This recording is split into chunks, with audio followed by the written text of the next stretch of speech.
Over at BangTheBook.com, we are your one-stop shop for sports betting news and information.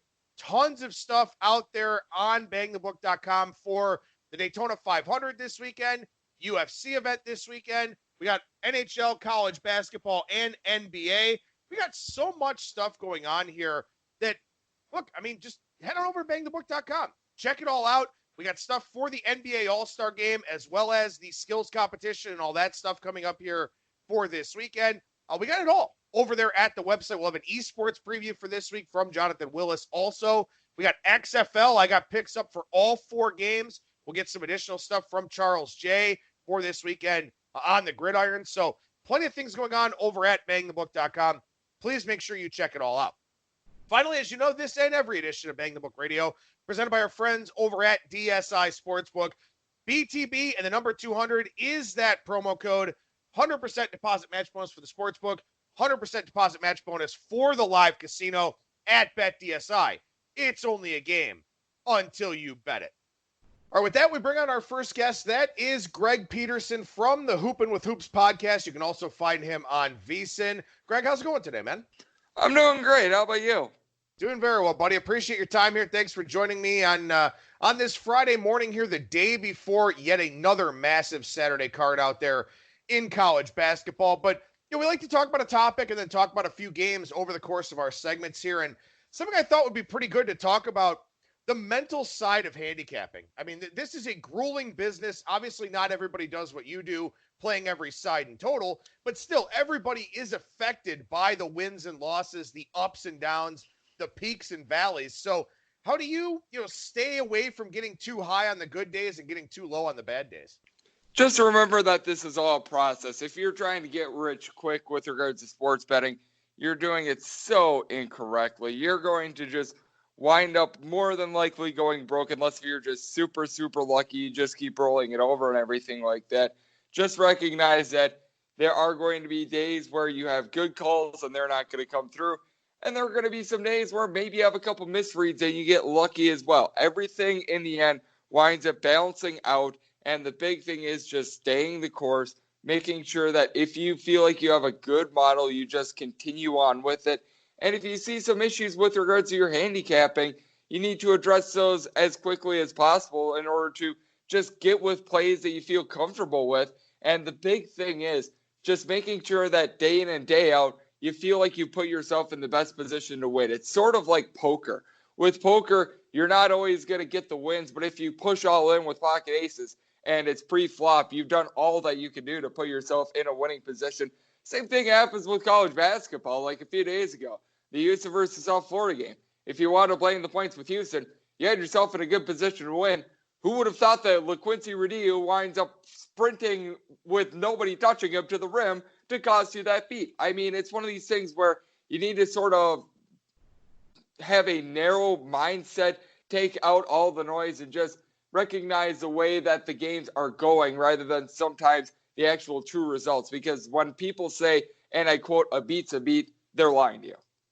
Well, and I would never suggest that people do what you do, but one of the things that's always difficult for people, and one of the reasons why you just decided I'm going to go ahead and play every game, is that you always get that second guessing. You always, have your list of games that you like. You've got the ones you really like. You've got the ones you kind of like.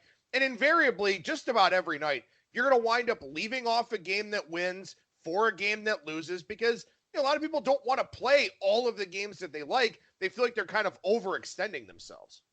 Yeah, certainly. And that was a big reason why I wound up doing my style too, because I always found that, my plays today went 2 and 3. My leans went like 6 and 2, and it just kept on going from there. I found that I was actually doing better with my leans and my plays.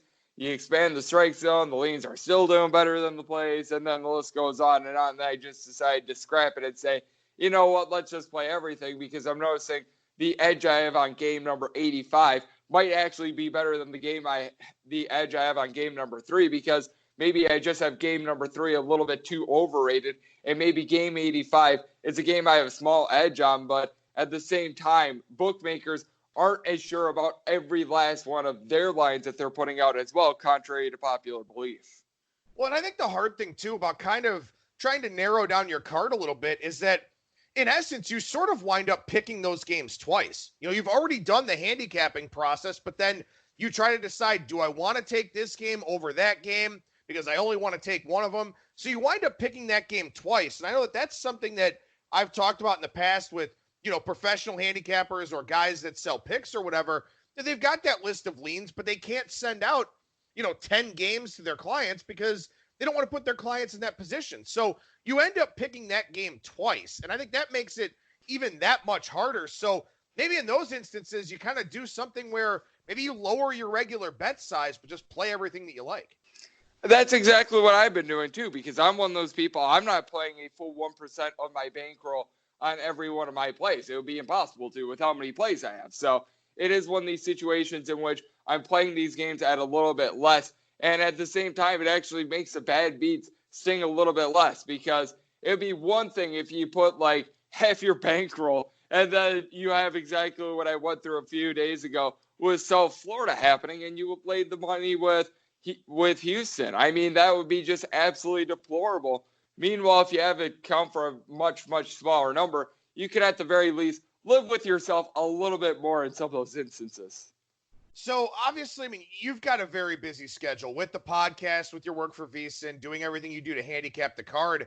What do you do? I mean, what works for you in terms of kind of getting away from this for a little bit and just not getting burned out? I really don't get away from it too much. I went on a Valentine's date on Thursday evening with a girlfriend, but I pretty much do this every day. I really do not get burnt out. I love this thing.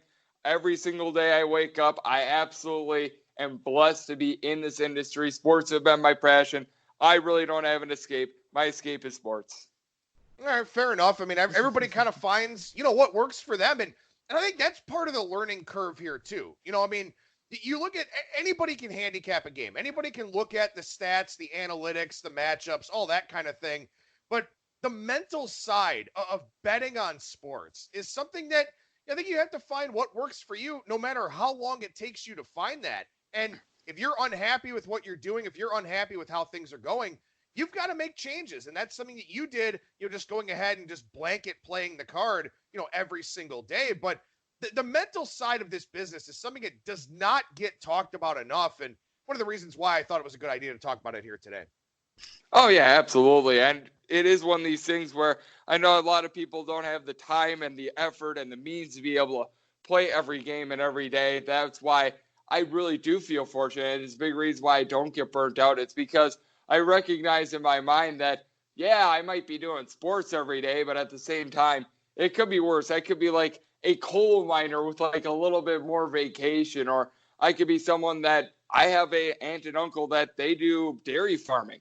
I mean, that is a grind every single day. You don't get a day off.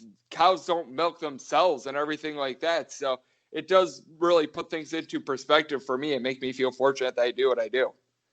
So we take a look here at the Friday night card here for Valentine's Day, and really not a whole lot going on. Pretty small card. We got some MAAC, some Summit League, a little bit of MAC, a little bit of Horizon League, a lot of Ivy League, as always, out there on the card. And I'm not going to ask you what your favorite play is tonight, because you always tell everybody on Twitter that every game is your favorite play. But what are some of the games that are more intriguing to you here tonight for this Friday night slate?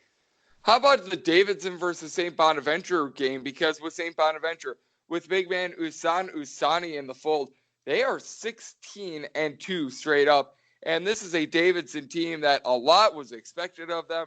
They've had a couple guys go with injury like Keyshawn Pritchett and company, but it has not went well for them. They are one game above 500. They're coming off a couple nice wins, but I think half of those wins were against Fordham, which do they really count as A-10 wins? It's been just a tough situation. Meanwhile, Kyle Lofton starting to heat up for St. Bonaventure. You've got a team that ranks in the bottom 30 with regards to possessions per game in St. Bonaventure, in that they really like to slow games down, make them grimy, and just really make things a long day at the office for any team that they're playing against. I believe that they've given up 68 points or fewer in all but one of their games have ended in regulation this calendar year. So I do think that this is going to be a game that's very intriguing. I think that St. Bonaventure, as a short favorite here, should be able to take this one.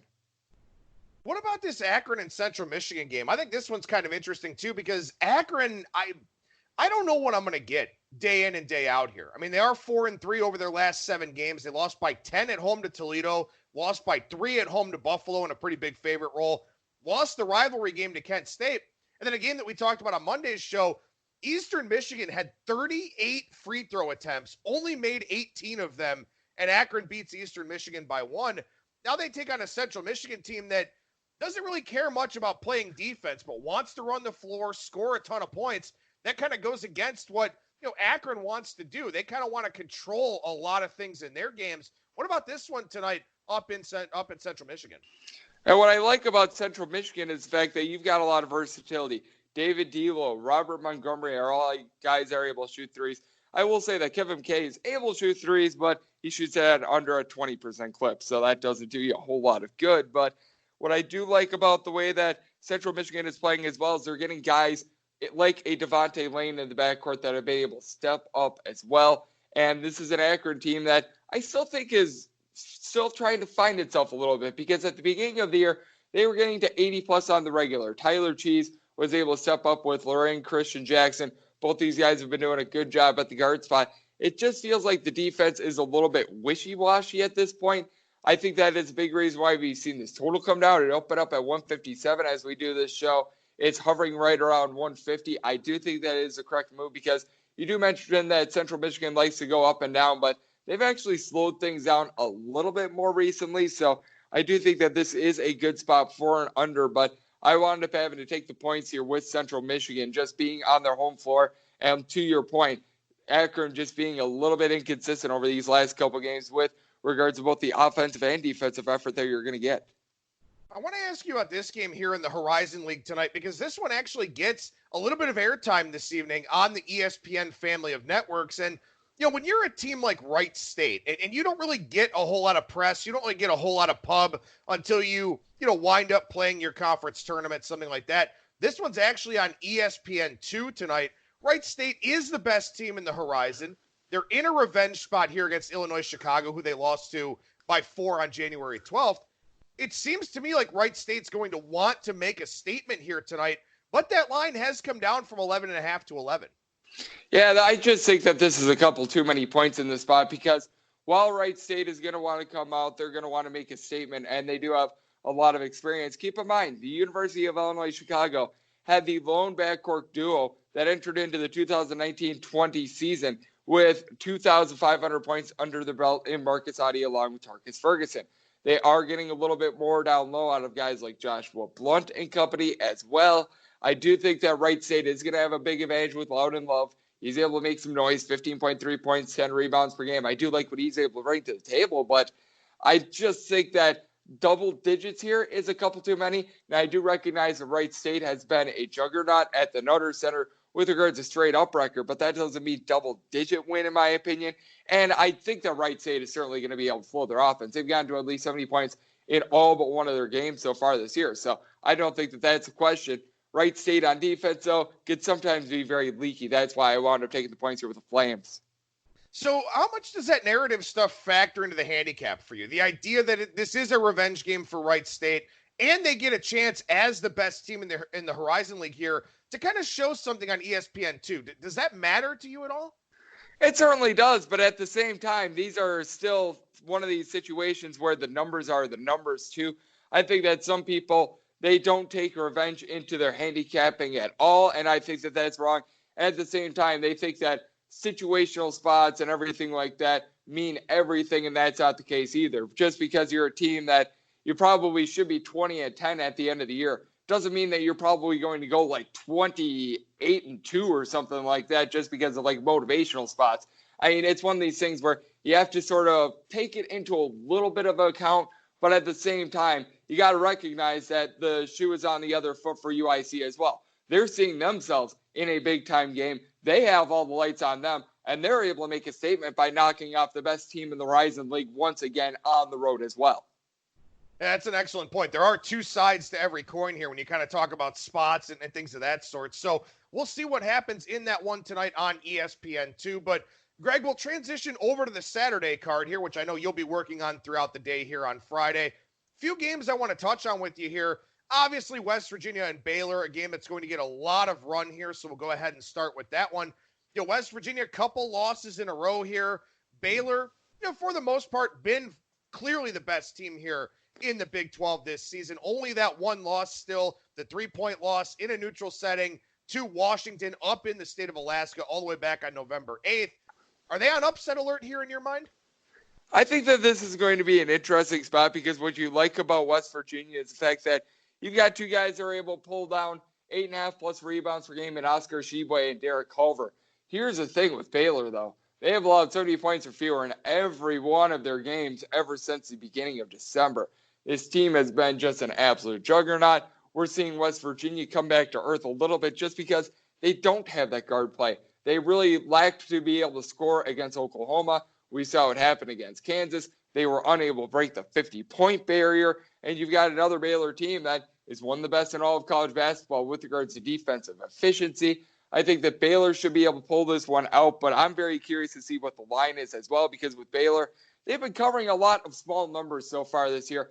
It's when you get into that 10-plus number that Baylor really runs into issues, and Baylor probably is not going to be a 10-point favorite here. No ifs, ands, or buts about it, but when the number gets a little bit higher, that's when you start to look at a team that probably should have a little bit of an advantage on glass in West Virginia.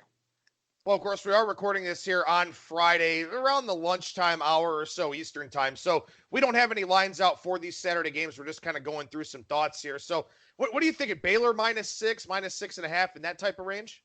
I'm thinking Baylor -6. And at -6, I probably would be looking at the Bears in this spot. It's when you get north of a touchdown that it would probably be more or less a take point with West Virginia, just because with West Virginia, I've had to downgrade them a little bit in my power rankings the last couple of games. But with that rebounding, I do think that it certainly will be a single-digit game. And just for the fact that both these teams play very good defense and both these teams play very low and slow. All right, so we go to a rivalry game here in the A-10, VCU and Richmond. These schools, I believe they're separated by about 4 or 6 miles, something like that, actually in the city of Richmond. And in the first meeting, VCU just completely crushed Richmond 87-61.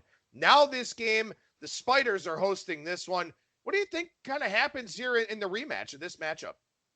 I think that you're going to see an interesting spot here because with VCU, they have been just a terrible team against the spread, but they do a very good job of being able to force turnovers. This is a Richmond team that they've had to deal with some injuries. Their leader in scoring, Brandon Francis, has been missing for much of A-10 play due to a shoulder injury, so that has certainly affected them a little bit, but they still have a guy in Grant Golden down low that's going to be able to match up, in my opinion, with Marcos Santos Silva.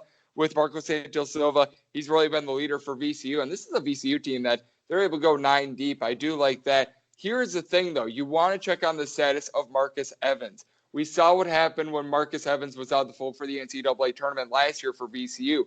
They were unable to get that win against Central Florida. He injured himself a couple days ago. His status, as I'm seeing it right now, is uncertain to slightly doubtful. That is something that I'm going to need to monitor before I bet this game, because if Marcus Evans is out, that drastically changes my power ranking on VCU, because VCU last year was one of the worst teams with regards to three-point shooting percentage. It really ascended this year because he was leading the team in assists, and he was able to give the team about a 40% three-point shooting percentage with a double-digit amount of points per game.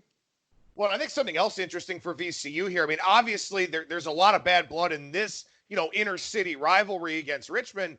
They also host Dayton on Tuesday. So this is back-to-back really big emotional spots for VCU. Next Friday, they're at St. Louis. Maybe we wind up talking about that game next week on the show. But tough week here for VCU emotionally, too. Oh, yeah. You do always have to take a look at some of those scheduling spots as well, because you can't have a look-at spot when both games are just this big. It's just emotionally draining. It is a little bit of a grind and a slog. Some teams rise up to these occasions. Sometimes you see this really be a igniter, for less of a better term, for a team being able to go on a big run. Other teams, they just wind up cratering because they wind up taking 2 debilitating losses against 2 very good teams as well. So it has some very long-term implications. Another good one here on Saturday, LSU and Alabama. I mean, this isn't really a game that's celebrated as much as the football side is, but obviously, a pretty big rivalry here in the SEC. And Alabama loses to Auburn in overtime on Wednesday. They took 59 three-pointers in that game. Yep, they took 59 three-pointers. I was doing my podcast. I was reading off. I'm just like, how in the world did this happen? I don't think I've ever seen anything quite like that. And this is just a completely new-look Alabama team. You bring in Nate Oates from Buffalo, and he has completely rechanged this entire team because last year, Alabama, 155th in regards to a possessions per game standpoint. This year, they are in the top 5. They have been going at warp speed. I think it's so intriguing what they've been doing with just turning over a new leaf. Meanwhile, with LSU, the big key for this team is Javonte Smart. He was really turning the ball over left and right in non-conference play ever since SEC plays began. He's been doing a very good job, and an interesting trend is that because all these teams have been playing so fast in the SEC, I believe that the over rate is at least 50% with all but 2 teams in the SEC. That is a trend that I have been monitoring. These games have been going over left and right. Well, when you shoot 59 threes, that certainly helps out the over as well. But with that said, this has just been an over conference in general with a lot of offensive efficiency and not a lot of defense. Well, and I think it's tough, too, because you look at Alabama here, and, I mean, they've lost 4 of their last 5, and they're just chucking from anywhere. They're playing at a breakneck pace. And I know you talk all the time about betting numbers and not teams, and it's what a lot of smart people in this business do. But, man, for Alabama, I just look at – there's such a high-variance team that I don't know if I can play on or against them. And you know what's interesting? You know who the best team with regards to the Power 5 is with regards to cover rate? Alabama. They have been absolutely terrific against the spread because I think a lot of people have that same mentality.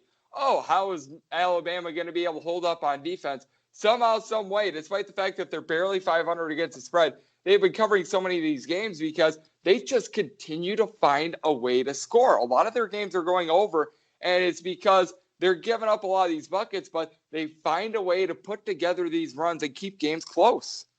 Yeah, and as you look at the first meeting between these two teams, LSU did win by 14 at home in Baton Rouge. Back on January 29th, Alabama shot 38 threes in that game, and to that point, that was second most for them in the season. They were 13 of 39 against Missouri back on January 18th. So I know they dug themselves a pretty big hole early on in that Auburn game. I mean, do you see them chucking 40 threes or something like that in this one?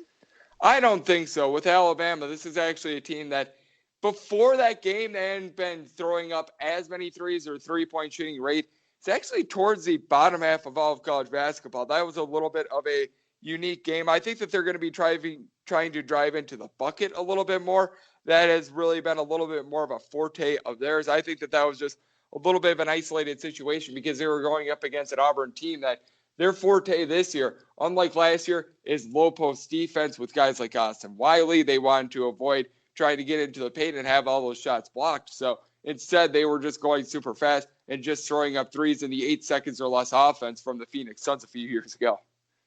All right, so we take a look at a big one here in the Missouri Valley Conference. People that listen regularly to Bang the Book Radio know that I love the mid and low majors, and we'll talk about a couple of those games here for Saturday. But Northern Iowa and Loyola Chicago, I mean, these are probably the 2 best teams in what is a pretty strong Missouri Valley Conference, I think. There aren't a lot of really bad teams with the exception of Evansville. Even Illinois State had a win over Northern Iowa early on in the season of their 3 conference wins, but these are the 2 best teams here in the league. Which game is that? Northern Iowa and Loyola Chicago. Oh, yeah, I totally agree with you. With Northern Iowa, this bunch has been actually playing at a bottom 40 pace with regards to possessions per game, but you take a look at what they've been able to do. Their offensive efficiency is off the charts. You've got Trey Burrow barreling down with over 40% of his threes. You've got a guy in A.J. Green. He's been able to knock down triple after triple. You have a Northern Iowa team that they don't necessarily have a lot of facilitation, but they just do a great job of being able to find open threes, and they've been able to hit all of them. You still have that good defensive style as well. They always have been known to do that. And then when you take a look at the other side with Loyola Chicago, this is a bunch that has actually been struggling on defense a little bit. Their hallmark is being able to hold teams down to fewer than 60 points. They have not been doing a whole lot of that because keep in mind, in their last game against Evansville, they wind up getting off to like a 20-plus point lead. It was an absolute dream run at the start of the game. Evansville completely cut into that lead. They were able to actually retake the lead from Loyola Chicago in that game. Now, with Loyola Chicago, they were able to pull it out, but no cover in that one. So I find it very interesting to see what's going to happen here. I've got to think that Loyola Chicago is going to want to feature the best low post player in this game in Cameron Krutwig, guy that does a little bit of everything, 15 points, over 7 rebounds, 4.5 assists. I call him the Ethan Happ of the Missouri Valley Conference. I think that if he's able to slow games down, if he's able to be a force, it bodes well for Loyola Chicago. But if they aren't able to get him going down low, it might be a long day for the Ramblers. Northern Iowa won the first game 67-62, but overtime was required in that one. What do you think this number looks like when it opens up? Oh, boy. Probably Northern Iowa as a small favorite. I would put them at about 1.5-ish. I mean, this Northern Iowa team, if they make their way through the Missouri Valley Conference tournament, and I mean, who knows? Maybe, depending on what happens with the bubble here, they could wind up being an at-large team, but this is not a team I would want to see in the NCAA tournament at all. Oh, absolutely not, because you've got so many guys that they are able to do such a good job of being able to drain those threes. They're able to go on a run in a hurry, and yet they play at a controlled tempo, and they play strong defense as well. That is all the goods being able to make a run in March, much like their team back a couple years ago before they wound up blowing that lead to Texas A&M. We all know what happened with that, unfortunately. Speaking of the rest of the Missouri Valley here real quick, like I said, these are the two best teams in the league, but, you know, Bradley's a pretty decent team. Indiana State is a pretty decent team, certainly one of the better offensive teams here in this league. I mean, this conference tournament, Arch Madness, is not going to be easy to handicap, at least in terms of who winds up playing Northern Iowa for the title. And keep in mind, you've still got Drake out there as well. They've got Liam Robbins. He's been able to give the team nearly 2 blocks per game. He's been doing a very solid job of being able to help this bunch out. You bring in a guy in Roman Penn as well, and he has been a terrific point guard for them. So certainly not a team that I would want to face either. And we saw last year with just how wild and crazy things were with Bradley being able to win that tournament. Drake was playing with, I think, myself and you out there on the floor with all their injuries, and yet they still covered that game in the Arch Madness final. So I do think that it's going to be very fascinating. I think that Northern Iowa should be the favorite, but that is always one of the more unpredictable conference tournaments out there. All right, let's go really, really under the radar here to the America East Conference. And I think this is a fascinating type of spot here. It's Binghamton against Vermont. Now, for those that don't know, and you probably don't, Binghamton is awful. I mean, they are very bad. Bart Torvik has them 342nd in the country. Vermont, a top 100 team, they're 83rd. Their one loss in conference play was at home to Stony Brook on January 8th.